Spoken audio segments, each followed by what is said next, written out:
Hi, everybody. Welcome to, I believe, week 13 of the lab. And that reminds me, we only have two more labs before the final exam. So we're coming really close to the end of the semester. So be sure to uh, check your missing assignments if you have any of those.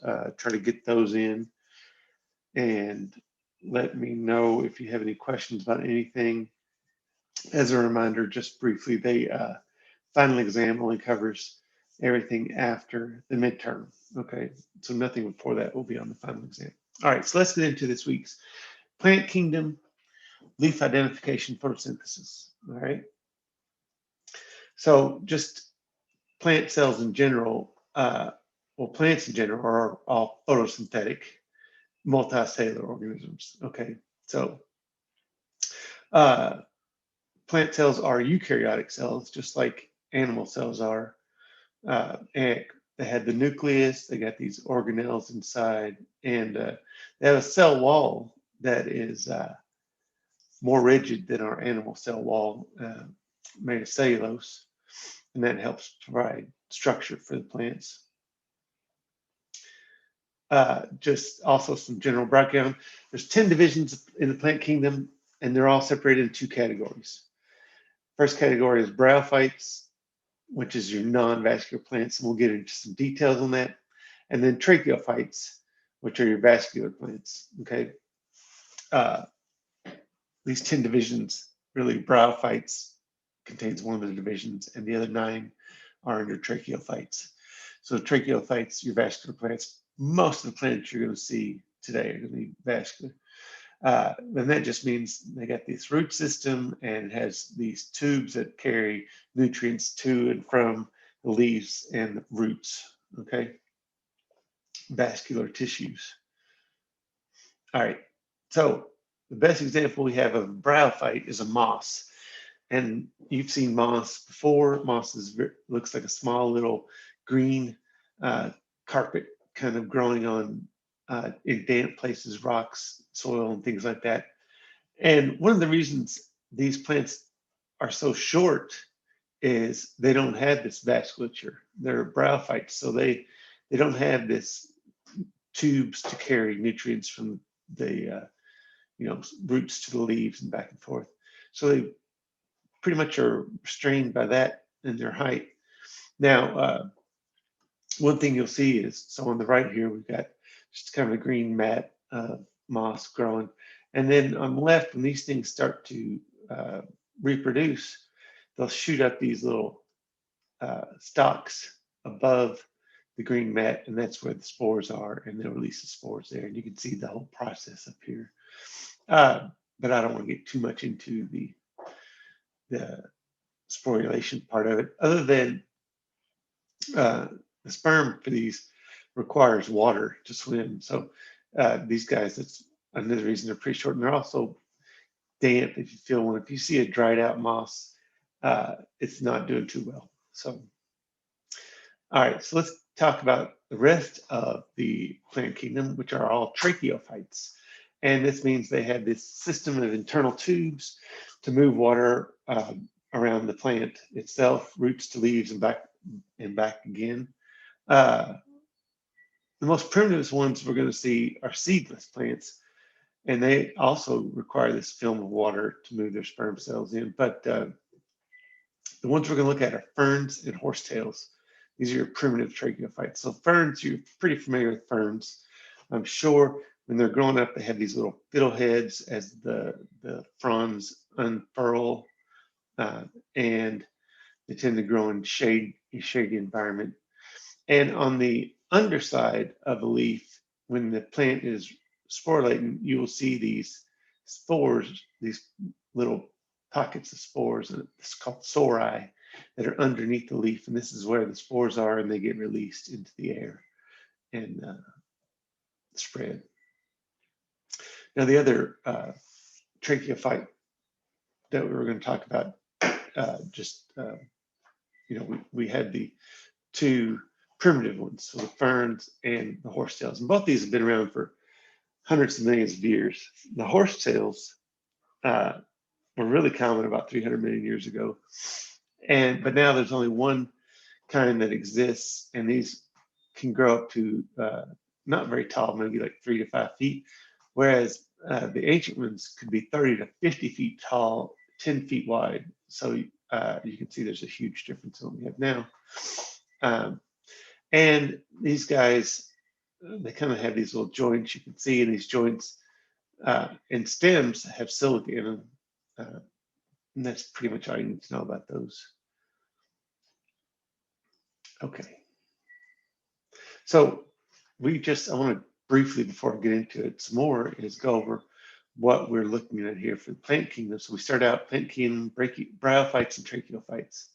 Now, and we showed you the bryophytes, the moss, and the tracheophytes is everything else, including the ferns and horse cells. But we're going to break these categories down even more. We're going to break the tracheophytes into gymnosperms and angiosperms.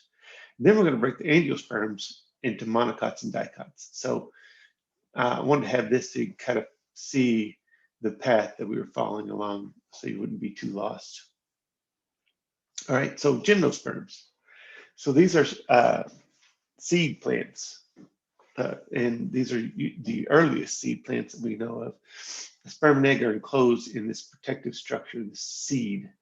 Now, gymnosperm means naked seed because these seeds for the gymnosperms aren't in a fruit. So you can think of pine cones. On every one of these pieces of pine cone, there's a seed sticking on there, and when this falls to the ground, the seeds get dispersed and dispersed by wind as well. So these are generally thought to be your softwoods: pine, fir, spruce. Any conifer is a gymnosperm. Anything that produces a pine cone, okay, that's a conifer. And one other tree, the ginkgo tree, is a gymnosperm based on its the way its seed are produced. And ginkgo is a little different than everything else. It's not got needle-like leaves. It's got these flat, broad leaves. They kind of look like a fan shape, and they actually lose their leaves in the fall, unlike your conifers usually do not. And let's show you some pictures here. So you've got spruce, you've got pine, you've got fir, and then over here's your ginkgo. Okay, these are all gymnosperms. So just remember when you're talking about gymnosperms, it's any conifer and the ginkgo. Okay. Now let's talk about angiosperms, which are the flowering plants. Now, the reason I spend more time on angiosperms is this is the majority of your seed plants. About 80% of them are angiosperms. They have flowers, they produce flowers, and they produce a seed that gets enclosed in a fruit. You think of fruit, you think of apples or bananas or things like that. Not every fruit is a fruit that we eat, but it's still considered a fruit for the tree or the plant that makes the seed enclosed in something called a fruit.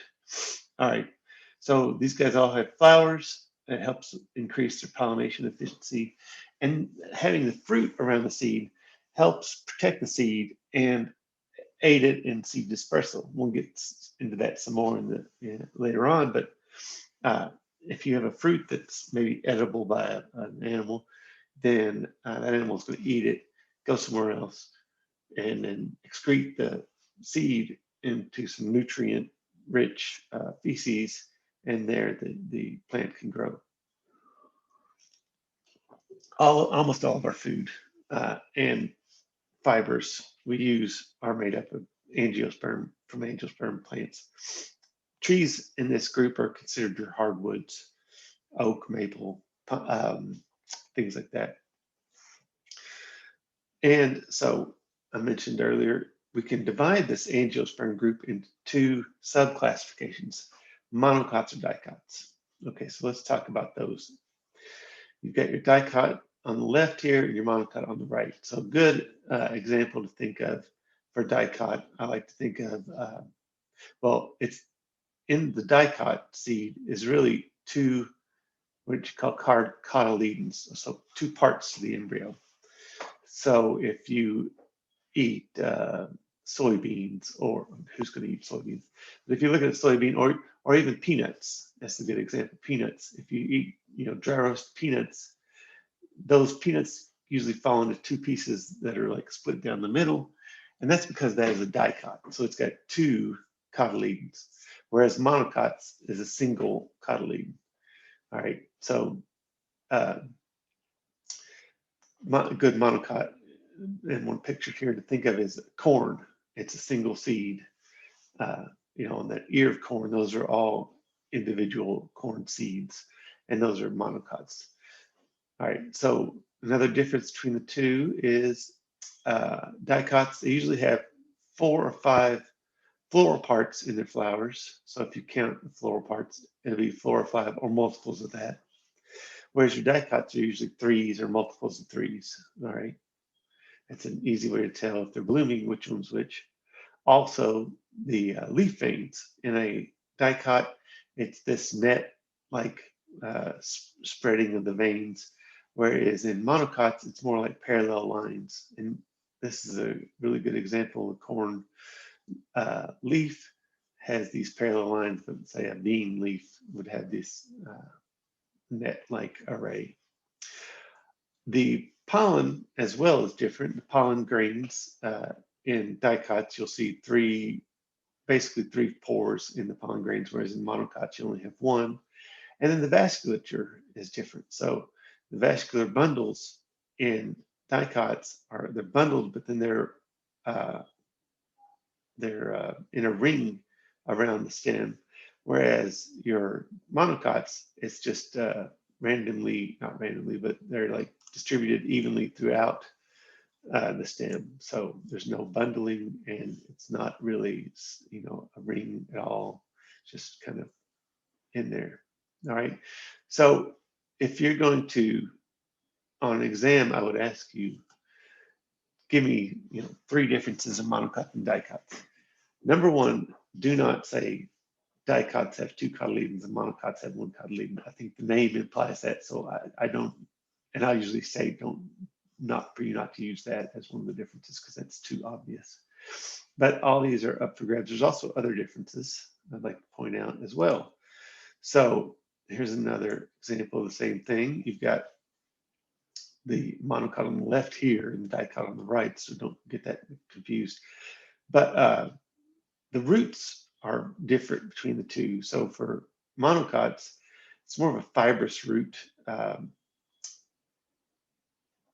It's no really main thick root at all, just a bunch of fibrous roots spreading out.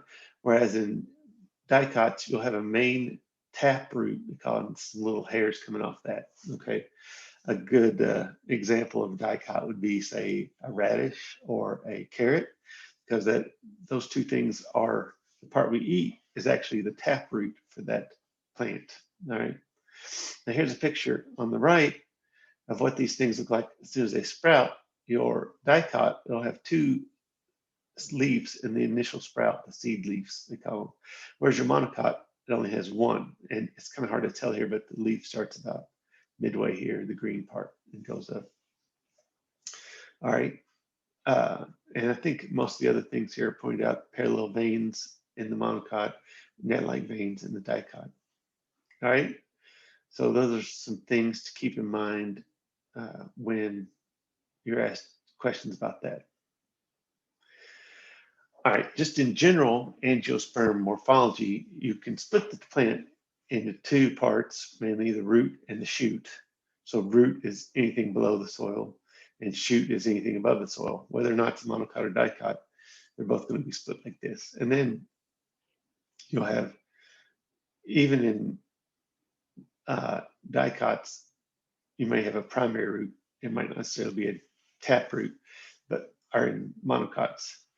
But you'll have these secondary roots coming off, and in your dicots, it's more this primary root is really a bigger tap root, and then you'll have the hairs coming off.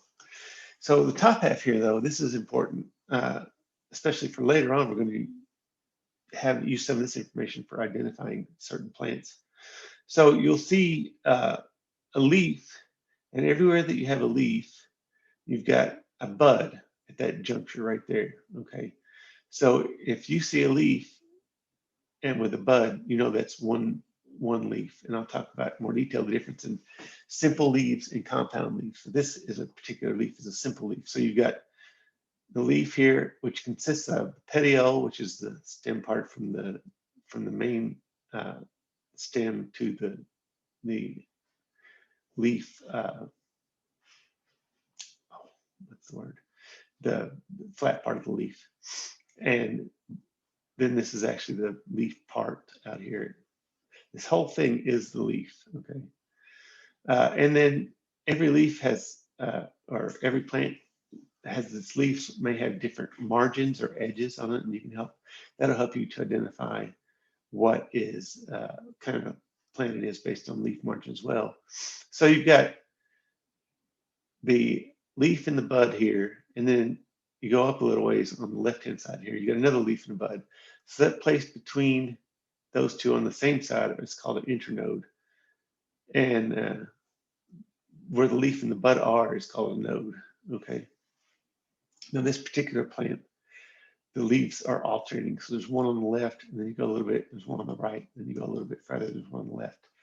Later on, you'll see leaves at the same spot on the stem, and those are considered opposite.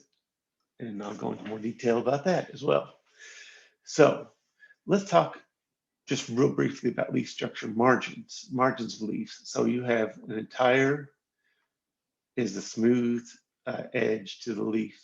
Okay, so that's called entire. Serrate is a jagged, real toothy edge, much like a serrated knife. It's got a toothy edge to it. You've got undulate, which kind of just wavy, and then lobed, which is clear lobe structures on these leaves. And you can have a mixture between these guys. Obviously, you can have lobed and undulated and things like that. But overall, you want to be able to put them into one of these specific categories. So I mentioned earlier leaf arrangement. So that's how the leaves are on the stem itself. So on the left here, we've got alternate leaves. So you've got one on the top and a little space and one on the bottom, and a little space and one on the top. Whereas on the right, you've got what we call opposite leaves. So the two leaves are opposite each other. You go a little space, there's two more leaves opposite each other, okay? And you'll be able to see this on just about any plant you look at. It'll either be alternate or opposite, okay? Now, leaf complexity, whether it's a simple or a compound leaf. So the word I was looking for earlier is blade. This is the blade part, and then the stem to the part that connects to the main stem is the petiole. Petiole and blade, that's a leaf, right? So on the right here, and you can't really quite tell here, but this is a simple leaf. I'll back up to the picture we had earlier. This is a simple leaf. So you got the petiole and the blade, and a bud right here, just one blade and petiole, okay? But on your compound leaves, what you'll have is you have the main stem, and then you have a bud right here, and then you have this big leaf. So this entire thing is considered a leaf. This is a compound leaf. There are no buds here where the blades are out here in the middle of the leaf. The only bud is here. So this whole thing is one leaf. It's a compound leaf, okay? These little leaflets basically make up one leaf, right? Whereas your simple leaf, there's a bud, and then the petiole and the blade, just one blade. All right, so this bud is the key to whether it's a compound or a simple leaf. All right, presence of this bud, you'll see no bud at these leaflet junctures. Okay, so as we know, most plants do photosynthesis for their energy needs, and you need three things to do photosynthesis. You need carbon dioxide, you need water, and you need sunlight, which is energy for the plant, okay? So the plant's able to, in the chloroplast, it's able to combine carbon dioxide and water using sunlight energy to form glucose and oxygen. Now, the plant doesn't need the oxygen, spits that out for you to breathe in enjoy, but it uses the glucose, which is a sugar, if you recall, and it uses that as its food source. So the overall reaction, you got 6 carbon dioxides and 6 waters gives you a 6 glucoses and 6 oxygens. All right.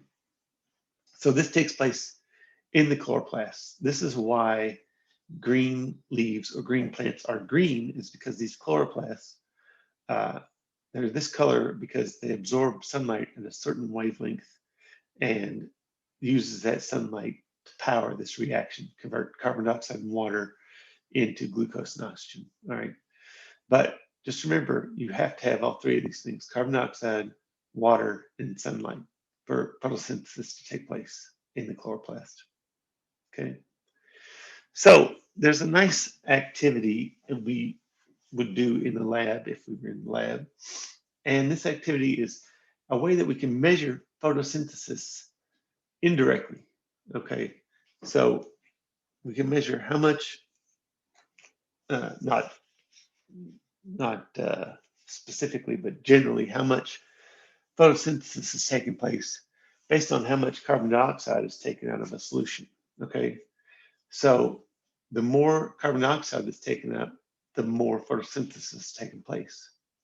And we can measure the amount of carbon dioxide in solution by looking at a change in pH. Okay, so pH is basically, we've talked about this a little bit in the past. This is a measurement of how either acidic or basic a solution is. And we've got a solution here that's got, so let me start here. When CO2 can mix with water, it'll form a weak acid called carbonic acid. It has a low pH because it's an acid. And when you take CO2 out of water, it raises the pH back to basic, which is around greater than 7. Okay, so we used a solution that has a pH indicator in it called phenol red. So phenol red, when it's in an acidic solution, it turns yellow or orange. And when it's in a basic solution, it turns red.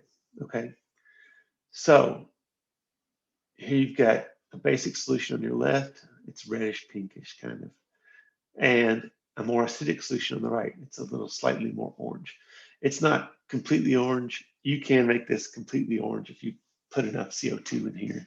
It will turn orange completely. But for the purpose of the lab, we didn't want it to be too orange because we want to be able to visually see a difference between these two. And this is all you need to be able to see the difference. So basically you have 2 sets of the same thing, 1 basic tube in each, and then 2 acidic tubes in each. And we would set it up like this. We got 1 set that we're going to call our dark reactions and 1 set that we're going to call our light reactions. And so what we'll do is, well, I'll talk about here. So to actually add CO2 to the solution, we take a tube or a straw, like we call pipette, and blow bubbles. So stick your pipette in the solution, the phenol red solution, blow bubbles in there because you're breathing out what? You're breathing out carbon dioxide. And if it bubbles through the solution, you're adding carbon dioxide to the solution, which is mostly water, mind you, with a little pH indicator in there. And the solution, as you bubble CO2 into it, will turn into carbonic acid because you're adding CO2 to the water, which makes carbonic acid.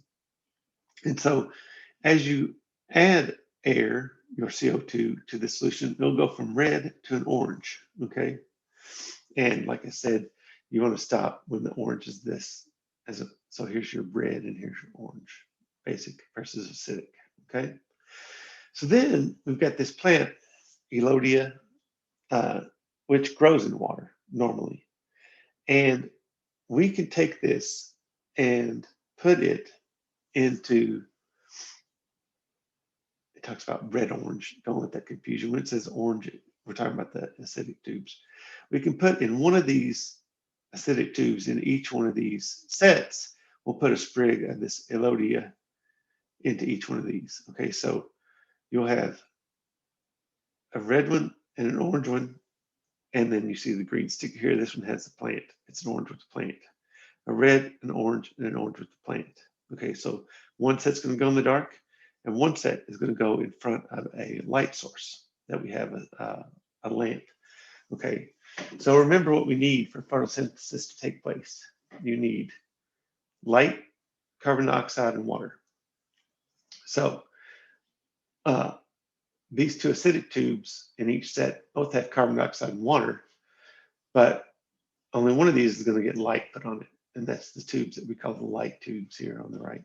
The dark tubes are going to go in the dark. Okay, so theory is the ones in the dark won't do photosynthesis, and the ones in the light will.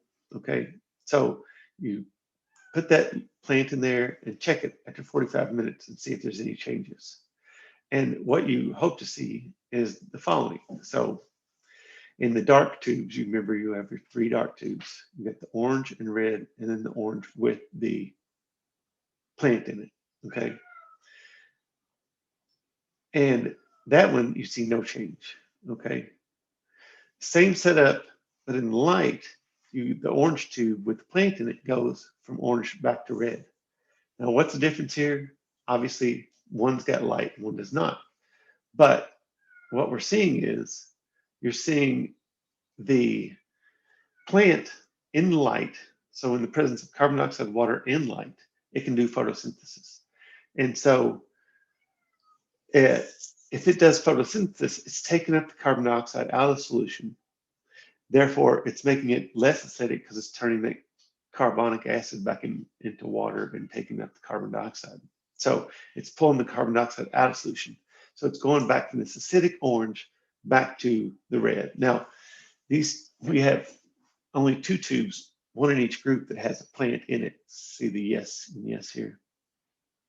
The other tubes in each set are there for controls. Obviously, every experiment needs a good control, and you've got a positive and negative control here, okay, or a orange and red control in this situation. What the orange looks like to begin with and what the red looks like. And then in the dark tube, you'll see no change in the orange tube. Then the tube that was in the light, you'll see it change back to the red, okay? So just remember, for photosynthesis to take place, you gotta have carbon dioxide, water, and light, okay? And so what do you think would happen to this if we left these for 2 hours at the same conditions they were in? Well, at 2 hours, basically it'll be even more red. It'll pull as much CO2 out of the solution as it can here, the ones that are in the light. But there's still no change in the dark tubes, okay? Because there's no light there, it can't do photosynthesis. It can't pull the CO2 out of solution.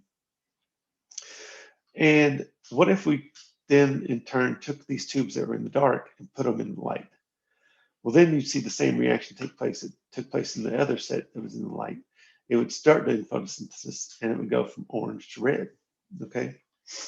And like I said, these tubes with no plants in them, these are your control tubes, all right? That is all the lecture I have for today. I just want to remind you there is a quiz available for you to take for this lab. There's a question set to do and turn in to me. And then there's a lecture this week. It's landscape ecology. It's as close as I can get to plants that was available. So let me know if you have any questions, email me, and don't forget 2 more labs until the end of the semester. Okay? Have a great week.